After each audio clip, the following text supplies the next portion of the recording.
Shrimad home remedies में आपका स्वागत है और हम आपको बताएंगे चंद्रगुप्त मौर्य के जीवनी के बारे में, उनके प्रभावशाली इतिहास के बारे में। चंद्रगुप्त मौर्य वंश के प्रतिष्ठापक थे, उन्होंने ही इसकी प्रतिष्ठा की थी।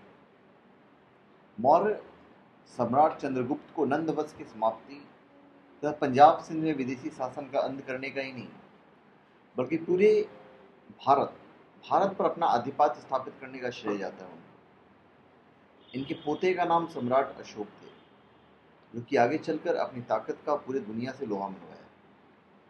तो चलिए हम उन्हीं चंद्रगुप्त के बारे में या मौर्य इतिहास के बारे में आपको बताते हैं। सबसे पहले तो हम चंद्रगुप्त मौर्य के जन्म की बात करें। चंद्रगुप्त मौर्य का जन्म 340 ईस्वी पूर्व में मौर्य अथवा मौर्य वंश के क्षत्रिय कुल में हुआ था। वे प्रथम मौर्य सम्राट थे और पूरे इंडिया पर भी राज करने वाले वे अपने सम्राट थे, पहले सम्राट। वे जन्म से ही गरीब थे। उनके पिता नंदों की सेना में एक अधिकारी थे, जो किसी कारणवश नंदों द्वारा मार दिए गए थे। उनके पिता का मौत जो हुआ था, उनके जन्म लेने से पहले ही हो गई थी। जब चंद्रगुप्त 10 वर्ष के थे, तो उनकी मां मूरा का भी देहांत हो गया था और तब से उनकी परवरिश चाणक्य नाम के ब्राह्मण ने की थी। बाद में चंद्रगुप्त भी नंदों का सेनापति हुआ, परंतु इससे भी नंदों की नहीं पटी और अपने प्राण की रक्षा के लिए मगध से भाग गए। और फिर उसके बाद से वो नंद विनाश का साधन ढूंढने लगे। हम सभी भारतीयों को गर्व होना चाहिए कि उस समय राजा चंद्रगुप्त मौर्य का साम्राज्य बंगाल से लेकर अफगानिस्तान तक और बलूचिस्तान तक था। यह अलग बात है कि समय के साथ हम लोग एकता की ताकत को भूल गए और हमारे देश का कई बार बंटवारा हो चुका। जरूरी यह है कि हमें अपनी संस्कृति और विरासत को न केवल संभाल कर रखना चाहिए, बल्कि साथ ही साथ इसके लिए डटकर आने वाले समय का मुकाबला भी करना चाहिए। जब बात चंद्रगुप्त की आती है, तो बात चाणक्य की भी आती है। चाणक्य भी नंदवंश के विनाश का बीड़ा उठाए हुए थे। इसी प्रकार उनके और चंद्रगुप्त के पर्पस जो था, जो गंतव्य स्थान था, वो एक ही था। नंद वंश के विनाश के लिए चंद्रगुप्त को चाणक्य जैसे कूटनीतिज्ञ तथा विद्वान की आवश्यकता थी और चाणक्य को चंद्रगुप्त जैसे वीर महात्वाकांक्षी और साहसी सेनापति की आवश्यकता थी। दोनों को अपने अपने मन की पसंद के व्यक्ति प्राप्त हुए। दोनों में नंद वंश का अंत करने तथा एक सुदृढ़ साम्राज्य की स्थापना के लिए गठबंधन हो गया। उन्हें मिलकर एक सेना तैयार की और मगध पर आक्रमण कर दिया, परंतु इस युद्ध में उन्हें हार मिली और दोनों वहां से भाग निकले और पंजाब जा पहुंचे। वहां उन्होंने अनुभव किया कि इस प्रदेश को आक्रमण का आधार बनाकर नंदों की शक्ति का अंत करना संभव है।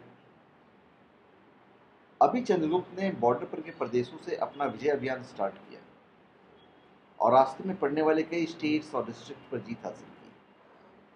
लेकिन उन्होंने एक गलती है कि अपने जीते हुए स्टेट्स और डिस्ट्रिक्ट को सुरक्षित रहने के लिए उन्होंने वहां अपनी सेनाएं नहीं तैनात की। इसका नतीजा यह हुआ कि जैसे जैसे वो आगे की ओर बढ़ते गए, वैसे वैसे जिन लोगों को हराकर वो पीछे छोड़ते गए थे, वो स्वतंत्रता पूर्वक आपस में मिल सकते थे।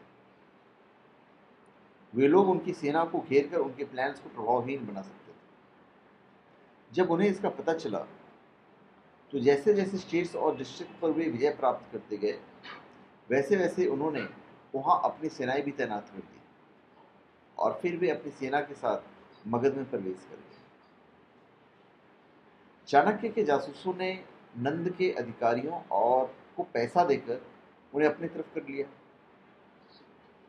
इसके बाद नंद वंश ने अपना पोजीशन त्याग दिया और चाणक्य को जीत हासिल हुई। चंद्रगुप्त ने पूरे प्रजा का आश्वासन जीता और उसके साथ उनको पावर का अधिकार भी मिला।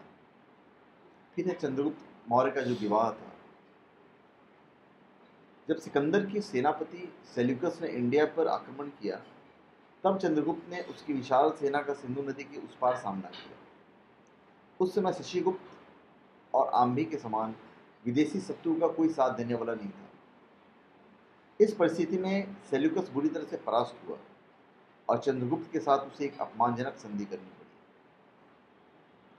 इसके अनुसार उसे वर्तमान अफगानिस्तान और बलूचिस्तान का सारा प्रदेश, जो खैबर दर से हिंद कुश तक फैला हुआ था, चंद्रगुप्त को देना पड़ा। अपनी बेटी हेलन का विवाह चंद्रगुप्त से करना पड़ा। यह भी एक रोचक बात है कि हेलन को भारत से लगाव था और शादी के बाद उन्होंने संस्कृत भी सीखा।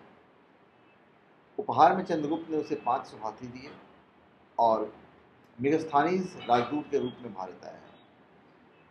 उनका एक पुत्र भी था जिसका नाम था बिंदुसार। इस प्रकार चंद्रगुप्त के साम्राज्य की वैधानिक सीमा पश्चिमोत्तर से लेकर हिंदू कुश तक पहुंच गई। हर आदमी चाहता है कि चंद्रगुप्त मौर्य की मृत्यु कैसे हुई ये पता लगे।